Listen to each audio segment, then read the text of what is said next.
ખેડા જિલ્લાની સહકારી દૂધ ઉત્પાદક સંઘની ચૂંટણીને લઈને સમાચાર સામે આવી રહ્યા છે। વિગતો જે પ્રમાણે સામે આવી રહી છે, આગામી ચૂંટણી માટે આખરી મતદાર યાદી પ્રસિદ્ધ કરી દેવામાં આવી છે। 29 ઓગસ્ટે અમૂલ નિયામક મંડળની 5 વર્ષની મુદત પૂર્ણ થવા જઈ રહી છે। 1210 મતદારોની નવી મતદાર યાદી જાહેર કરવામાં આવી છે। ચૂંટણી અધિકારી અને પ્રાંત અધિકારીએ યાદી જાહેર કરી છે। અમૂલમાં પહેલી વખત નિયામક મંડળમાં મહિલાઓને સ્થાન આપવામાં આવશે।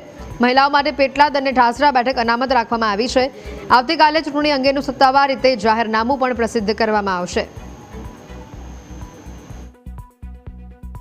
પશુપાલકોને હિતમાં બધા જ નિર્ણયો થાય, પશુપાલકોના હિતમાં કામ થાય એ ધ્યેય સાથે આજે જ્યારે ચૂંટણી લડવા જઈ રહ્યા છે ત્યારે આ વખતની ચૂંટણીમાં અમે ચોક્કસ વિશ્વાસ છે કે ભારતીય જનતા પાર્ટીના તમામ ઉમેદવારો વિજયી થશે।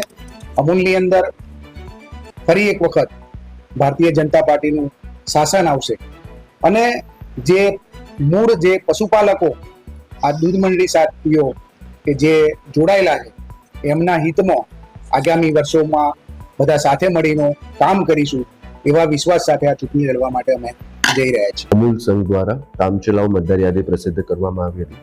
તેના વાંધા સુનાવણી માટેની તારીખો જે નિયત સમય મર્યાદામાં જે વાંધા મળ્યા તેની સુનાવણી પૂર્ણ કરી આજે તારીખ 12/8ના રોજ આખરી મતદાર યાદી પ્રસિદ્ધ કરવામાં આવી છે।